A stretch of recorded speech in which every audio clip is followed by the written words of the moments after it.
a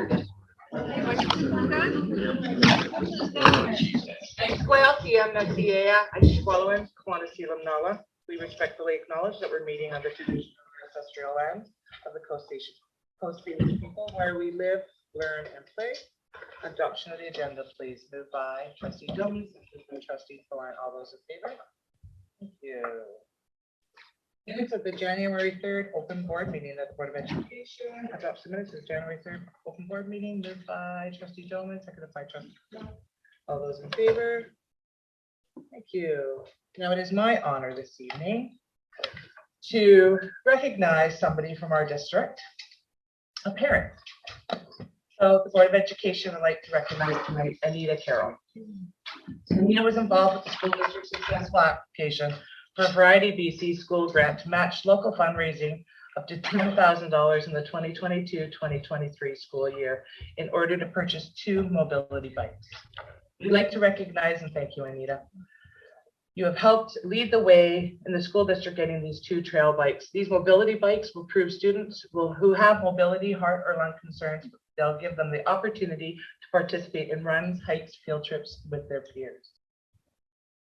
So a big thank you again to you, Anita, for the incredible work you have done and you continue to do to support our students. So I'd like to recognize you this evening.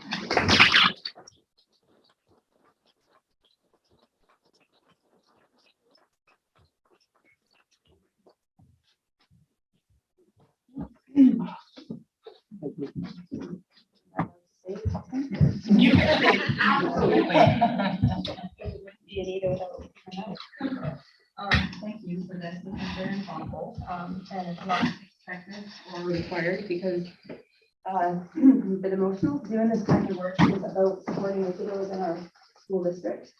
And as most of you know, I have 2 kiddos on the spectrum and ADHD. So I wouldn't write ADHD. I just want to acknowledge a few things. First of all, if you don't know, February is National Inclusive Education Month. So those of you who don't know, you need to know. And this is part of it. Also, part of inclusion is making classrooms more sensory comfortable for children. So labeling like this is something that can be bothersome for children. So I actually wrote a second grant. And there's $20,000 of sensory stuff going into Comatose School in the next few months, which is, I think, a beautiful thing. That school needs that extra TLC right now. I have to say a big thank you to Jason Hatton from this radio station and Jennifer Metz, who linked me up to acknowledge the 2 weeks being able to get the community to come behind and to give us that $10,000, because if we didn't get that, we didn't get the extra 10,000. I'm going to say it really quickly. Corinne Thompson, Judy Burnett, Catherine and Lauren Gibbs, Derek Carroll, my dad, Joe and Kelly Rhodes. Joe used to be superintendent.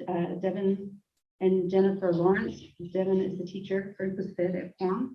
Sinead Buckley, a cousin from Ireland. I even get them over there helping out.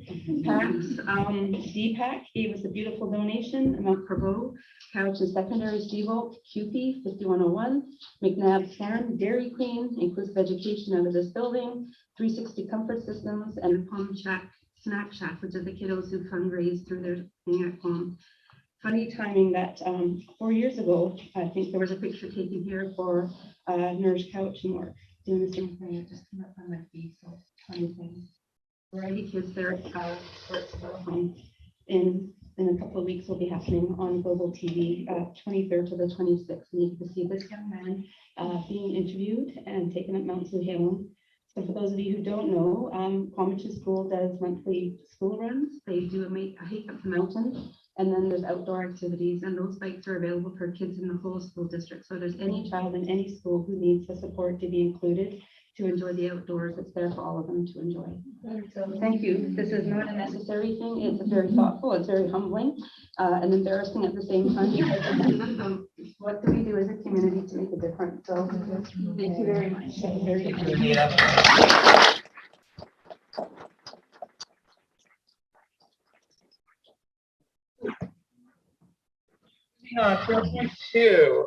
There's a motion attached to this info. So the Board of Education Schools District 79 increased delegation time limit for Tom Sparrow, Couch and Secondary School Chief Project Officer to 20 minutes on February 7th, 2023. Moved by Trustee Thorne, seconded by Trustee Lise. All those in favor? Excellent. Tom, welcome, and the floor is yours. You have 20 minutes, and then the board will have some time to ask you some questions afterwards. Well, thank you very much for inviting me this afternoon. It's quite cozy in here. This is actually, I think, Robin and Jason, this is the first meeting we've been able to have in person. Normally, you just see me in my little Zoom thing on the screen. So thank you so much for inviting me and allowing me to speak today. One quick comment before we begin, based on what you were saying, is accessibility is absolutely critical to our new high school. And we are going to be looking at setting up an accessibility team to assist us in guiding us in some of those areas. So I'd love to get your name after, if you don't mind, and make sure that you're part of that team, because you're doing amazing work. So thank you. So this afternoon, I'm going to be very brief. I've got a lot of slides, so I'm going to kind of quickly go through these. Hopefully everybody has a copy of the presentation to review. This is actually just a shot of the front entrance. The one thing you'll notice here, and it's something that we are working on, is putting in a very large wayfinding sign that explains that we're actually building a school on this site, because at the moment, there's only a little tiny sign over in the back corner there on Beverly and Trans-Canada Highway. So we're working with one of the local graphics dealers to put in a lovely sign, and that'll be in probably within the next few weeks. So as far as the agenda, I'm very keen on sort of giving a quick outline on where we've been, where we are today, and then where we're going to go from here. I do recognize that half the board is new, and so bear with me for the board members that have gone through this over the last few years, but it really is important to bring everybody up to speed to explain where we are. This is a critical number of bullets here, and again, just quickly, that we are building a state-of-the-art school. Robin's made it very clear how important 21st century learning will be, and it's definitely integrated design throughout the school. We're working very closely with Cheryl and with Darcy on a lot of the design that's going into the school, and of course other stakeholders as well. There's going to be a neighborhood learning center that consists of both the Indigenous Language and Cultural Center and a health and wellness center. So they're state-of-the-art, of course. LEED Gold, which is very important, and all of our infrastructure projects across BC are built to LEED Gold level, and they have been for years. Wood First Act is, of course, incorporated into the facility as well, and the budget is running around 86.7 million. We will not go off budget. That is our intent, and I must say personally, I always stay either on or under budget on my large infrastructure projects across the province. Indigenous themes is very critical, and we've been working very closely with the Cowichan tribes since day one. And I must say, the Ministry of Education is looking very closely at this project, because we have done a much better job than any other project in the province. And I have to say, one of the major reasons is the wonderful relationship that the school district actually has with Cowichan tribes. And so, thanks to Robin and Jason and all of the team that have done such a stellar job there, because that makes our job even that much easier. We will be incorporating a lot of natural and sustainable areas on the site, and you're going to see that as the project evolves. And I can certainly share in the future a lot of artist renderings that will depict what that's going to look and feel like. Health and movement, of course, are very encouraged on the site, and you'll see that through the designs, and encouraging people to ensure that they're moving and using stairwells versus using elevators, a thing along that line. In fact, Robin, I think through one of the designs, was very critical about and how important the main stairwell is in the facility, and so you'll see that in some of the pictures over the next few months. The school grounds and the area is very much associated with the Cowichan Place stakeholders. There's the gate holders, and we're part of that group. And so there's 4 members of that group, and Jason and I sit on that board, and we're working very closely with the stakeholders in the surrounding area as well.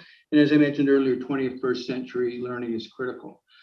We have gone through, and we've obviously finalized, approved, and it was approved by the Treasury Board, the project definition report, the RFP and the RFQ documentation's been completed. Procurement, of course, has been completed. We're heavily involved now in design and constructions, and of course, once that's finished, we'll turn the keys over to Robin and the team to operate this incredible school. I don't want to get into each of these because I don't actually have enough time, but this just gives you an outline of some of the major milestones leading up to signing the contract. there's been an incredible amount of work done over the last few years, and obviously prior to that, probably for 20 or 30 years, because Candace used to remind us of that, of how much time and effort has been put into by this community to be able to actually get approval and move forward with the school. Since then, and since 2019, obviously there's been major milestones to get us to where we are today, and we have an excellent contract with a company called Urban One Special Projects, who is what we refer to in my line of work, and Joe would know, is design builder. So they're leading the charge on actually overseeing the designing and building of the school for us. As far as phases, simplistically wise, as I mentioned, you've got the various phases and stages, and then this shows you where we are today, which is literally within the next 2 weeks, we'll be receiving the final 100% for the design development of all the drawings that have been worked on for the last few years. And I know there's a few folks in the room, Cheryl and Richard. I guess Darcy's not here, I don't see him, but they have been instrumental in doing a lot of the groundwork and a lot of the consultation, in addition to, of course, Robin and Jason, who are overseeing that, and then a number of the teachers as well. So we're coming to a close on that, which is very exciting for us, but we also build as we design. And so, as you know, the school is coming out of the ground just a few blocks over, and obviously a lot of work is going to really get expedited here over the next year and a half. We have completed then, as I said, on design, the 30s, 60s, and 90s. Mentioned about the 100%. The Health and Wellness Center, we've had a very close working relationship with Island Health in relation to designing the Health and Wellness Center, and we're just finalizing those documents right now. It's critical we get that done because we have to pour that, what we call slab on grade, very soon. And so we want to make sure we get all of the stuff that goes in under the floors and the walls, the ceiling. We've got to make sure the right conduit and the wiring, the plumbing and everything is ready for us to make that pour. There's going to be a beautiful black box theater, which we're finalizing actually the design and the systems going in there. That includes the lighting systems, the sound systems, etc. So there's a lot of work in design and finalizing what that'll be. Furniture, fixtures, and equipment. There's about $3.5 million that we've budgeted for that.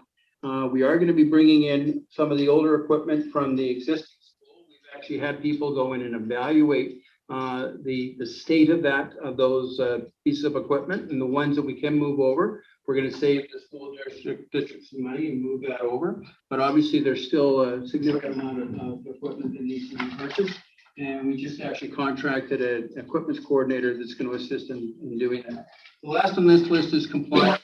Of course, we have to make sure that what we put out for the scope of work, the RFP, what they bid on, that they're actually following through with that. So we have architect and engineering firms on our side of the fence.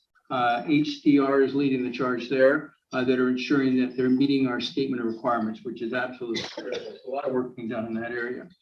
As far as where we are right now, the stone columns, the site grading, the pad footings, a lot of incredible work's been done there over the last year and a half. It's quite phenomenal. In fact, Jason and I were just talking about this yesterday, about the fact we've expended $25 million to date. And you can't really see much for the 25 million, but because of the area we're in, the floodplain we're on, the seismic issues you're dealing with, God forbid you see something what happened over in Turkey. We don't want to have something like that happen here. So there is an incredible amount of design and engineering, and of course, cost to go into things that you will not see to safeguard this site to ensure that the building is going to remain erect. If we are deal with a disaster like that. So it's going to get really exciting here in the next little while because the steel is going up. And once that steel is up, and you'll see through the dates here, things really start to happen. We have an incredible working relationship, as I mentioned before, with the Cowichan tribes. There are many folks on site, 10 or 11, that are actually of Indigenous background. And most of them, of course, are coming from the Cowichan tribes team through KDC. We've had an excellent working relationship with all of the elevation work they did, the rough grading work they did, providing the gravel. The gravels come in. There was a partnership between KDC and the Malahat Nation Quarry, which is just down the road, as we all know. So they provided all the stone that's been provided on site, the vibro replacement, and so that's part of the the rough grading work that's gone into the site. We've got individuals that actually are Indigenous that are working within that company as well. And then going forward, KDC's team is also going to be working closely with Louisville Electric, who is our main electrical contractor on site. So we're trying to hit as many areas as we can, and we've had nothing but positive, working very closely with the Cowichan tribe. So Joe, I think you're kind of representing them today, but thank you very much, because it really makes us proud to be able to work so closely with the team. Energy management, I know it's an issue. It's been an issue since day one. We had provided 4 options to Treasury Board, who is the one that was the green light on money. So they actually approved our option C, which was a 69% reduction in greenhouse gas emissions. It's going to cost around $1 million. They didn't give us $1 million. They actually made us take it out of our existing budget. Fortunately, we were able to sharpen our pencils and we were able to find those funds. But long story short, at the end of the day, it's going to demonstrate a reduction in energy consumption of 32%. As I said, the greenhouse gas reduction 69%, going to come at a cost of about $3,500 operating, more than what we're dealing with right now. So unfortunately, the thing about energy savings, it comes at a cost. Electricity is what is going to save you the most money and reduce, get you to net zero, but there's a cost of putting in systems in. So we tried our best, and this is what Treasury Board have provided us. I have to say up the street, they got approved after we did, and we were one of the first out of the gate that actually got approval for funding, and they actually got more funding up the street. Increased theirs to 79% reduction. So we're at 69, they're at 79, but anyway, it's going to be very positive, and we are going to be setting up for photovoltaic cells that can be actually positioned on the rooftop as well going forward. So quickly, we've broken this section of the site into 4 different sections, your field, the zones 3, 2, and 1. So what I'm going to show you are some pictures that depict what that's going to look and feel like. So I was on the site last week, and what I'm trying to do is give an example of where we are today and what it's going to look like in the future in relation to that. So what you're seeing on the top diagram is that edge of where that gymnasium is in the second picture down. Now, if you look at the bottom of the gymnasium there, you can see there's a wall. Well, that wall is actually the wall that you're looking at in the top picture, where you can see that there's about a 10-foot difference between the ground and where that height is. So there is a wall going in there, and then on this side of that wall, you'll see that there's a playground, which there's a swing set and other playground equipment that'll be in there. And then there's also a basketball court that'll be positioned just to the left of that. The last shot actually is looking over, near Beverly there, looking back at what that looks like at this point in time. This is zone 3. So this is largely the gymnasium, the locker rooms, the Indigenous Language and Culture Center, health and wellness, and then at the top there, we've got I think it's the drama area. Is that right, Sean? It's the dark blue. Yeah. And so this is a shot actually looking from the 3rd floor down, but you can see in the far end of that picture, that very large flat area, that's the gymnasium. So it's there, it's coming out of the ground. Just on this side of that is where the washrooms and the locker rooms are going to be. And then over on the far end there is actually where the health and wellness center will be. Up from that is where the Indigenous Language Center will be. And then you can see, if you look closely, you can see where the long corridor is there. And then on the right side is where those other classrooms are going to be positioned as well. So you can actually look at the footprint here, and you can align that with these drawings and see exactly where things are going to be positioned on the site. This is actually a shot taken then over where the locker rooms are. And then just to the right of that is the Health and Wellness Center. And you can see how that angle, if you look over to the right of that picture, you can see where the footpads and then where they set up the mechanical, the electrical, the plumbing, and how that's so important to get that right before they actually lay that first pour. In zone 2, which is the middle building, this is the second or the 3rd story that you see where the sign is for the Cowichan Secondary, which I believe that we're still working on that signage. But as you can see here, I I've aligned the picture on the right where you can see that the 3 floors of the school that's erected, that corner lines directly there. You can see there's going to be a corridor in there, a large corridor, and then this building is going to be built where this floor plate is right now. So where this concrete slab is exactly where you're going to be seeing that second structure is going up. And if I was at the site this afternoon, and as you know, most of you probably know if you drove by today, the vertical on the middle section is already being erected today. So things are moving along quite nicely. Sorry? 5 minutes. Oh, okay.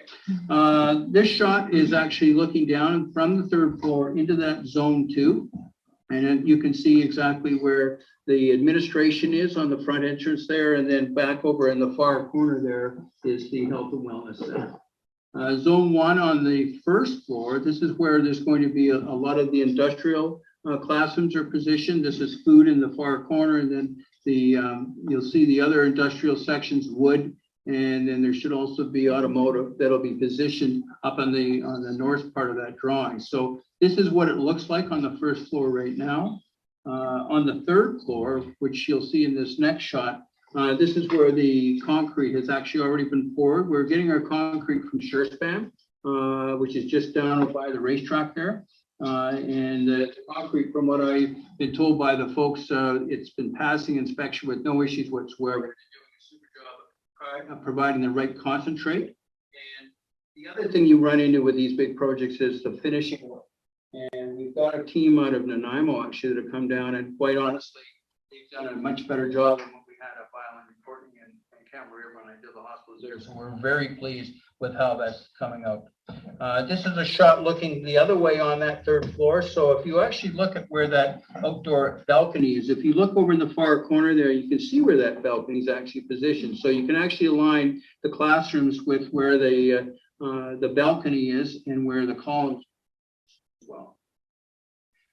As far as where we're going, this is just an outline then of what we're expecting over the next year and a half, running from design submission complete all the way into what we call substantial completion, which will be scheduled for early June of 2024. So you can well imagine there's a lot of work that has to take place between now and then, but we are on time and on schedule. As mentioned earlier, the F&E or furniture, fixtures, and equipment is well underway. We need to get ordering that equipment. We have issues, with supply chain around the world right now. So we want to make sure we get that equipment and it actually arrive here at the right time. And so we're going to be working very closely with Jason and the team on identifying what that equipment will be. Compliance and commissioning, we will be bringing in commissioning agents. We'll be working closely with the design builder and the school district on both compliance and commissioning to ensure that everybody's aligned and we get exactly what we are looking for and that equipment is operating effectively. We'll be working very closely with Richard and his operations team from commissioning perspective for understanding HVAC and all the various systems that will be running into the building itself. Move-in is scheduled in for this following substantial between June and August of next year. We'll be bringing in a team who will be assisting us and teachers and Richard's team on providing support for moving equipment in from the existing school. And of course, there will be transition planning that will need to be done and working very closely with Cheryl and Darcy, the team and the teachers as they get this new school. So with that, I'd like to thank you very much for allowing me to present this afternoon and open the floor to any questions you might have. Trustees, I'm sure you have some. Any questions? Trustee Strachan and then Trustee Thorne. Thank you very much. That's amazing and fascinating. I've never asked this question, but has the budget been set aside for an inclusive playground to ensure that accessibility will be covered? Mindful that it's a little more costly and. I might look at either Robin or Cheryl, if you don't mind. Through the chair, this is a grade 10 to 12 school. And so I think when Mr. Sparrow identified where the swings were, we've already discussed that with the students of that grade level. And so those are actually kind of tire swings, just kind of hang out in. Okay. So it's less about it being a playground for children, more than a hangout for teenagers. As well as the basketball court is quite accessible as well. And then the daycare though, is that going to be Yeah, there is not a childcare there. The childcare will be located across from the school. So this is really the footprint of the new high school. Trustee Thorne. Appreciate all that you've presented today, and I know it's been hard. And I'm really glad I've been able to find a lot of the talent from all of our local companies in our community to work there, our share food building, the hospital. It's been something brand new. And I hope this board and everyone recognize the fact that there is genuine equity as far as the school workforce that's never been done before. So just want to make that very clear. We've noticed and we appreciate it. Well, thank you. And I would like to make a comment on that. I would love it if you could actually think of lessons learned and maybe make some notes on what's taking place. Because I've been asked to actually oversee a number of other projects for the school districts for the Ministry of Education. And I will probably be knocking on your door, if you don't mind, because I think others need to learn from the great work that Couch and Tribe has done.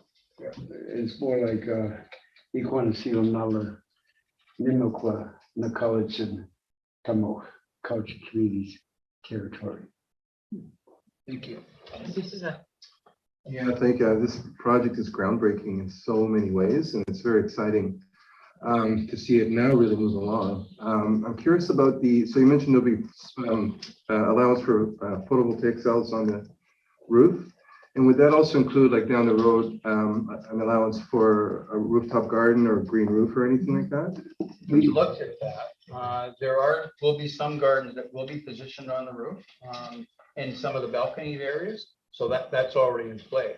As far as the green roof, and you probably maybe want to use VIUs, for example, we will be incorporating that. It's interesting, but that's not as green as you might think it is. And in fact, LEED Gold, it doesn't support that type of roof. LEED Gold actually wants you to have a white roof. Right. So what we've done is we've gone as far as we could by designing the roof to be able to support the photovoltaics that will have, because they're quite heavy, so they can be positioned in the roof. And then some of the backbone, the mechanical electrical will be in place to support that as well. So we did as much as we could to bring it up as close to those standards as we could with what we had available. And so will the roof be white? Parts of it that are exposed? Thank you. Trustee Croft.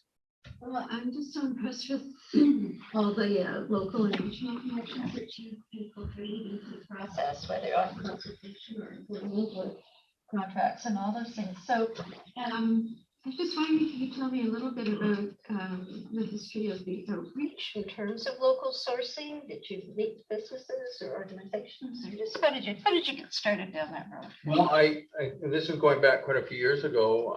We did have a number of presentations where we outlined some of what our needs and demands were. And then I spoke directly with the economic development officer within the regional districts and also with the local community and the chambers. And so we did a lot of background work explaining the tsunami wave that was coming. And quite honestly, it wasn't just for our project, it was for the hospital as well, because their project is, we're just a little tiny baby compared to what they're doing. But, we were first out of the ground. So we tried to educate as many people as we could locally. On the Couch and Tribe side, we work very closely with their economic development group. And they have actually some outreach groups as well within there that we actually work with. And again, we outlined what sort of apprentices we were looking for, what sort of trades we were needing, what sort of services we would have. Then the last thing we did is we did this during the request for proposal phase. We actually brought the design builders in, and they had an opportunity to meet, for example, with the local community, with the Couch and Tribe. And so they were able to connect the dots there. So communication is absolutely critical, and it's both, horizontal and diagonal, I guess you might say. You got to hit it every angle. Trustee Lise and Trustee Thorne. Thank you. It's been really wonderful to be a part of this project, even prior to becoming a trustee. And for folks in the room to know that even the Wellness and Recovery Center, that is such an important part of this building, even where the doors are and the size of the reception room and the needs of the the students that would be going there has been really well thought out. And the connections with community leaders and community agencies to do that, it's really an honor to be a part of this project, knowing that the contribution of so many more people. It's not just somebody drawing an architectural design and saying this is what we're going to have. That true community consultation is invaluable, and I can just see it being such an asset to this community. So thank you.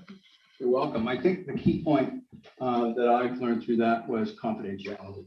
You know, when people are entering into that area, you know, we don't want, you know, neon signs, et cetera, et cetera. So there was a lot of respect for being able to enter and leaving. And then, of course, there's special exam rooms and special meeting rooms within there to house that confidentiality as well. Greatly appreciate it. Trustee Khan. One thing that I'd like to make a compliment is how much work has been put into this. For me to work for one company, worked with Cowichan Tribes and other communities, and every company you can think of in Cowichan and outside Cowichan to make sure that, one, the men and women are ready for work. Two, all of the training has been taken care of. All of the work here stuff is done. That's the level that this school has come to we're all working as one. And the end goal is better, safe home for our future children. That's the amazing part. I must say, like, you should compliment each other. Like I build big projects, and look at this room. Look at the people that are in this room tonight. That's what makes this project as special and as successful as it's going to be, because of all. Thank you. Trustee Doma. How's the landscaping plan? Is it still sticking to original? Yeah, no, it's coming along. Part of the 100% is the final landscaping plan. And I actually sent a note yesterday because I'd like to see what that's going to look like. I wanted to actually put it in the site plan here in my presentation, but it hasn't been finalized yet. But everything that they had proposed is still in the plan. We also worked closely with Darcy, with the folks on site. So they actually were involved in helping to embellish that plan, and they were able to explain who was going to do the maintenance. Richard and his team were providing insight and ensuring that we're putting in the right vegetation so they can look after it. One of the biggest issues you find with these projects is, we go out and spend hundreds of millions of dollars, put in all this landscaping, and within 2 years it's dead. And you don't want to see that happen. So engaging the locals, both within the school and then operationally through Richard's team, has been invaluable, ensuring that we hope that won't happen going down the road. So we're planning maintenance on what's going in there right now. Thank you, Tom. On behalf of the Board of Education, I'd also like to say that my first term in 2008 is when we wrote the original PIR for Cowichan Secondary. So my heart is glowing right now that I'm a part of a board watching it going up. So thank you. Thank you. And thank you for your time tonight. Thank you. You take a question? No. Sorry. 5.1, report of closed meeting. Thank you. The board met in closed session just prior to this open session. There were personnel items, bargaining updates, property items, and a contract award. Thank you. Old business action list. Okay, draft of answers to the policy.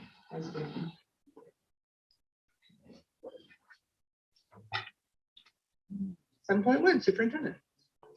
Okay, thank you very much. I just have a few updates, and I'm going to start with Associate Secretary Treasurer update. Presently, right now, we are moving forward to do some interviews, and we are going to be looking to hire somebody very, very soon, and that is to replace Erin Eggman, who will be moving on to do her PhD. So we're excited for that. And then I'll move on to 7.1.2. We have presently advertised and posted for a human resources and accounting coordinator. And that particular person has been hired, and it is Carrie Bainbridge. She presently works in the accounting department, and we're pleased to welcome her on board to do much of the work and around Remedy. And so she's highly skilled in that area. And soon enough, probably next board meeting, we will be introducing her and the Associate Secretary Treasurer. Moving on to 7.1.3, and please at any time, I would like to stop me if you have any questions, please do so. We have presently a new principal named Jenny Henninger, who has been positioned into a temporary principal position at Lake Health School. So that will be a 3-month position at this point in time. We're looking forward to her doing that role. She was part of the successful outcomes for the principal pool. And then also we have also asked Anne Kissinger, the temporary principal of inclusive learning, to straddle the new situation around covering off on the open learning and the code position. So she can do this role as well. So in her package is attached and on both of those. And then, of course, I'd like to congratulate Joseph Boudreau, who just retired after about 24 years in the school district. And also congratulations to Vanessa McDowell, who is now the new permanent principal at Maple Bay Elementary School. So that's all in your package. And then moving on to 7.2 for board information. I'd like to talk a little bit about the kindergarten registration program. And so there was a kindergarten registration lottery. And on January the 20th, this lottery occurred and it was held at the district office. And I know that Associate Superintendent Coors certainly led that with, Tracy Jones. And they did an excellent job in terms of making it quite official around that lottery. And so at this point in time, there is now only a wait list of 5 students for Mill Bay Nature School. And there's no wait list at Old Cobble Hill at this time. And that lottery occurs right before we ask all of the community to register in their home kindergarten programs. And that occurred from January the 23rd to the 27th. So I know at this point in time, Associate Superintendent Coors and Secretary Treasurer Jason Sundquist, they are presently looking at enrollment for next year. And so they're doing that work right now as we speak. Okay. 7.2.2 school calendar, you're going to see that is in your package. And so it's in your package for the very reason that the Ministry of Education and Child Care have now designated that September the 30th has been marked as an observance around Truth and Reconciliation. So it's a National Day for Truth and Reconciliation for federal employees. And so now in the province of BC, it has been marked and it's going to be observed. And you'll see it in the calendar on, I believe, it's Saturday of next fall on September the 30th.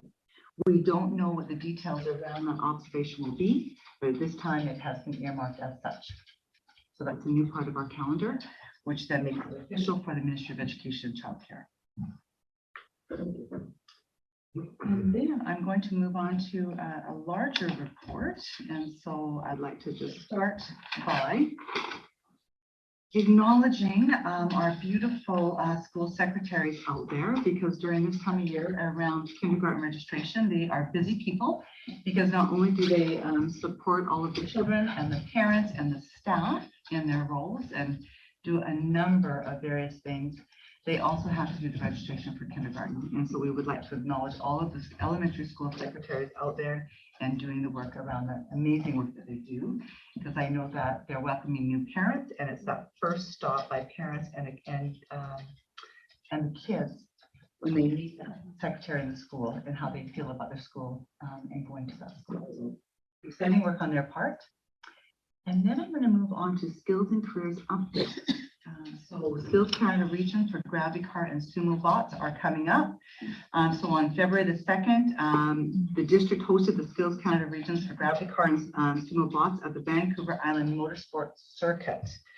I know that I happened to be there with Trustee Croft and our board chair, Trustee Board Chair Schmidt. Okay, and we actually had the great opportunity of choosing the most beautiful car.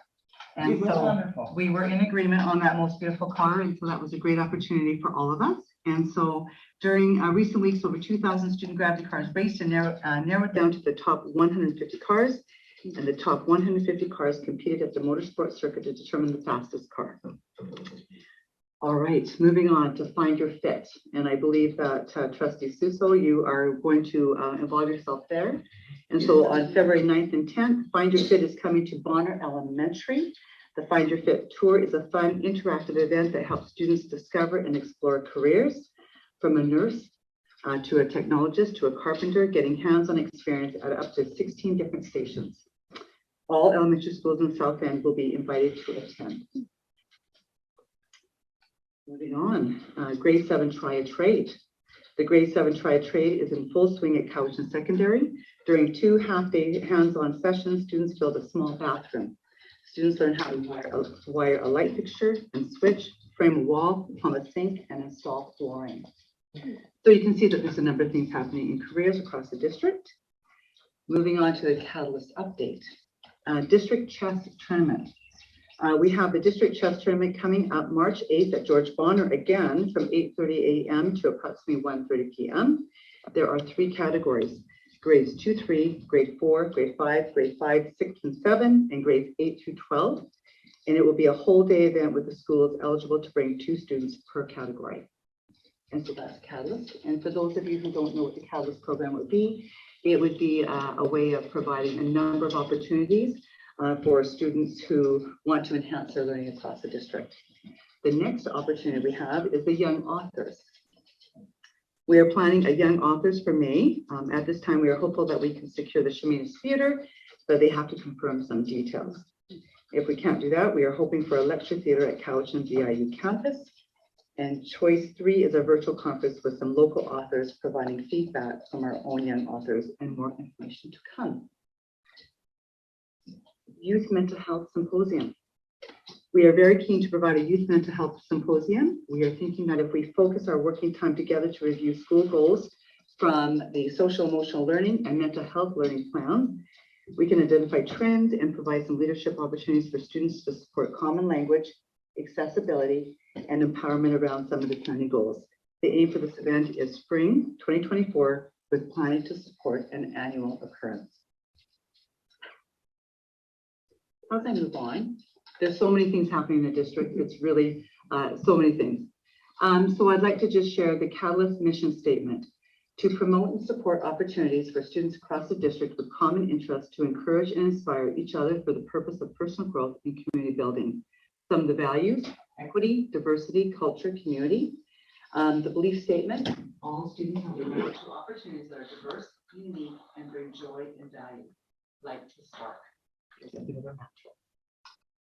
And then moving on to provincial assessments. Literacy and numeracy grade 10 assessments and literacy grade 12 assessment are currently happening, and they happened in January. And so some of the parents in this room who may have children at the high school level, they would have been participating in those assessments. There's also a date on April the 24th to the 28th that students can also enroll. And then the June assessment dates are June 19th to the 23rd. These are provincial assessments that assess student proficiency in literacy and numeracy, and they are graduation requirements, and students take the assessments in their grades 10 and 12 years. The second semester just started in the high school, and so on January 30th was the start of the second semester. It's a halfway point of the school year. And we also need to remind everyone that there's a BC Student Learning Survey. This survey was formerly called a satisfaction survey, and it's available online from January the 3rd to April the 28th. And it's for all grades 4, 10, and 12 students, their parents, and all staff in BC Public Schools. So I would encourage anyone in the room who would have some students or happen to be a parent to promote that, because that is the way that we receive evidence to actually inform where we go in the district. Moving on, Black History Month. February is Black History Month.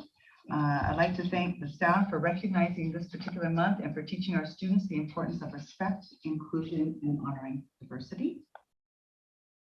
And then I do need to make a comment that I believe it's also Inclusive Education Month as well, which I think we were told from the audience this evening. And then on February the 17th, we have a non-instructional day, and that is a teacher professional development day. And then this Monday coming up on February the 20th, we have our family day, which is now a statutory holiday. On February the 22nd is Pink Shirt Day. And there's just a couple more items. I just would like to honor the Deeper Learning Dozen. We had a number of our team members who headed down to San Diego, and that included Jeff Rowan, Darcy Hobb, Jennifer Calverley, and Nicole Boucher, and that would have been our district team, and they went to see High Tech High. And so High Tech High is really a focus on inquiry learning. Students work on their passions. It's a culture of critique, and they really focus on projects. And so they went to look at that school to bring back some of the work that's happening there, and how can we incorporate that here around our focus on equity. Easy Connect. The school district is beginning to test and roll out a new automated dispatch system for TTOCs and QP casual employees. This new system called Easy Connect will improve the efficiency of dispatching and reporting absences for teachers and QP employees. Implementing Easy Connect is consistent with what we have heard from all of our employee groups over the last number of years.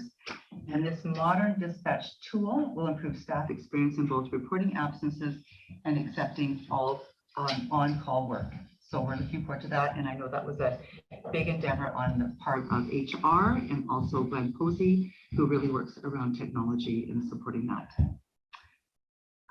We have approved a master's research project, Jody Fairweather's The Happiness Factor. It's a research proposal that is focusing on to identify factors that determine what allows teachers to continue to enjoy their career well into their later years of teaching. The purpose is to hopefully pass on wisdom of these experienced teachers to the next generation to increase teacher retention. And so we've approved that out there. And then lastly, for board information, Shermina Secondary students they're looking to have a trip to Quebec City from March 9th to the 14th. And so it is an out of province request, and so that will be approved by myself. And then I just want to let the board know that I had a number of school visits and check-ins, and I had the great pleasure of going out to Paulson Elementary last week, also to Lake Cowichan Secondary last week. Got to ride the elevator at Lake Cowichan. I also was able to visit a couple other elementary schools, namely Mill Bay Nature School, and I got to enjoy the end of the day on Friday where they were having birthday celebrations, and we were able to visit with our own district elder, Dolly. And that is my report of 7.2.3. And if there are any questions, I will move on to 7.3 for board action. Okay. And so for board action, I have for a request for final approval, and this is for the board to approve the fact that our students in Cowichan Secondary, the band, would like to go on a trip to Havana, Cuba from May 15th to the 22nd. You can see I brought the entire package. So this is the amount of work that any school who would like to take an international trip would have to go through. It's everything from insurance to all the commission forms to ensuring that if something got canceled, that the money would come back to them, and also the number of safety measures that have to be put in place, who to call if something were to come up, and so on. And so it is here for the board to consider. So I have a motion in front of us that the Board of Education School District 789 grants final approval to the following student trip request, Cowichan Secondary band trip to Havana, Cuba from May 15th to the 22nd, 2023, moved by Trustee Sousa, seconded by Trustee Thorne. All those in favor? Thank you. Secretary Treasurer, thank you. Thank you for sharing the screen. Turn this over to the agenda. And with that, I bring forward the 2023-2024 budget guiding principles. These principles were developed and reviewed at the January 24th Board of Education and Business Committee and recommended to the board for adoption. So these will set the principles to which we'll begin to create next year's budget. They will be included in the survey that will go out this Friday, and they're here for adoption. We have a motion before us that the Board of Education, School District 79 adopts the 2023-2024 budget guiding principles. Moved by trustee Doman, seconded by trustee Lise. All those in favor? Thank you. Thank you. My next order of business is the adoption of the 2022-2023 amended annual budget. And this is the budget that's really reflects any of the changes that have happened since we passed the annual last May. So certainly we had student enrollment changes, and that those enrollment changes drive additional staffing. We've also reflected some inflationary pressures in here.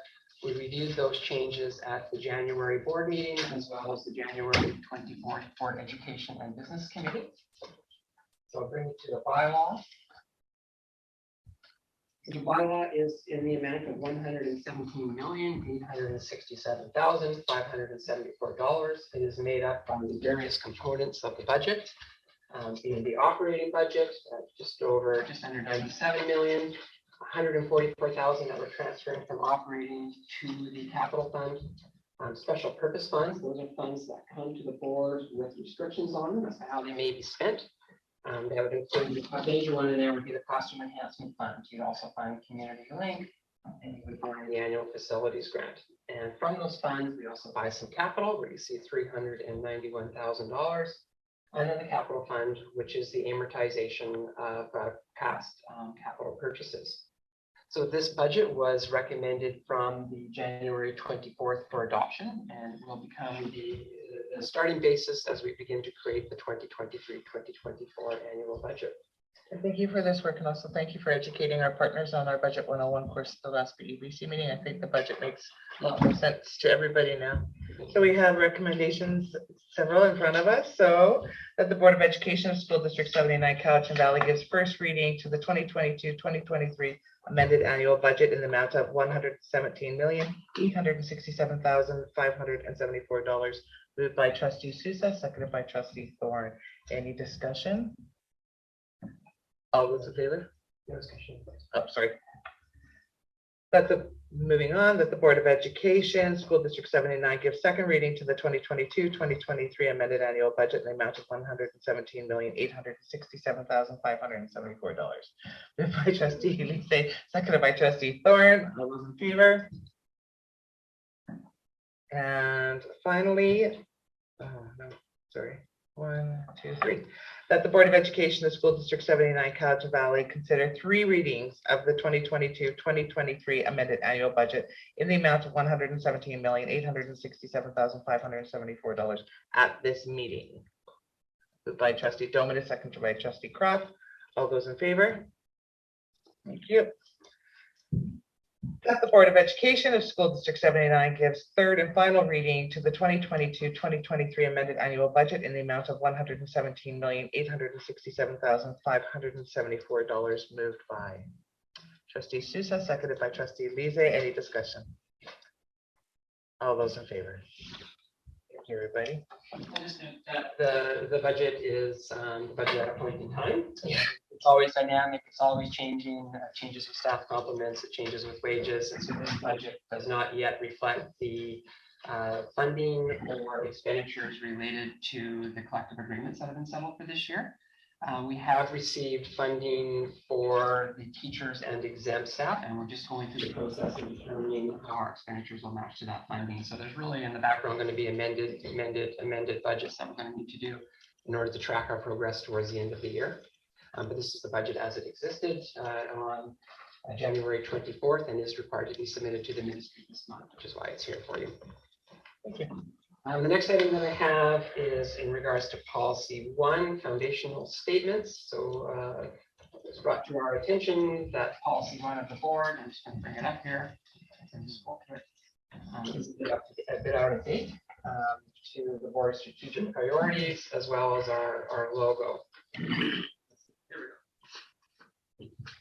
So we bring forward a recommendation that the Board of Education of School District 79 direct staff to review policy 1 foundational statements and bring any recommendations for revisions to a future board education and business committee for review. So we'll do is we'll take this, staff will take this policy look at the strategic priorities, the new district logo, and then bring it back to the next future BEBC meeting. You want to get it on the table first, moved by second, and then we'll have some conversations? I was gonna say so moved. Excellent. Thank you, trustee Cross, seconded by trustee Thorne. Discussion. Seeing none, all those in favor? Thank you for doing this.